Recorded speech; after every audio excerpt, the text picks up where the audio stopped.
যদি থাকে নসিবে আপনা আপনি আসিবে। অসত্যর ডালে আমরা দেখতে পাচ্ছি যে কৃত্রিম পদ্ধতিতে পাখিদের বসবাস করানোর জন্য ভাড় ঝুলানো হয়েছে, ভাড় টাঙানো হয়েছে। এখানে যদি কোনো পাখি আসে তাহলে সে আপন ইচ্ছাই পেয়ে যাবে বসবাস করার জন্য একটা স্থান, সুন্দর স্থান।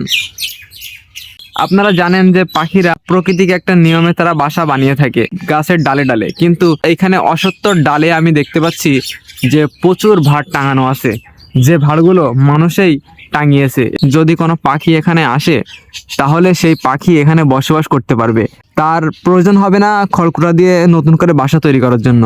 যদি পাখিদের নসিবে থাকে এই বাসা, তাহলে পাখিরা এখানে আসলেই বসবাস করার জন্য সুন্দর একটা বাসা পেয়ে যাবে। এই জন্য বলেছি যে যদি থাকে নসিবে আপনা আপনি আসিবে।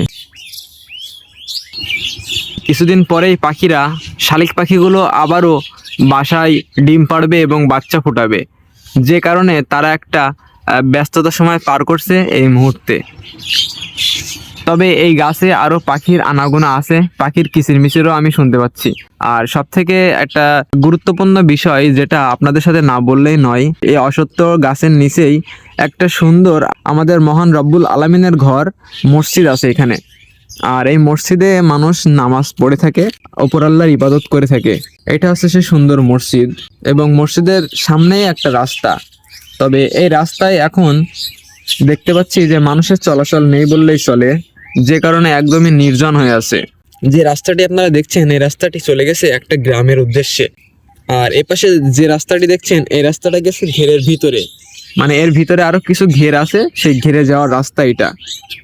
আর মেন রাস্তা হচ্ছে এইটা, এটা থেকে আমি এসেছি এবং এটা থেকেই বেনাপোল বাজারে যেতে হয়।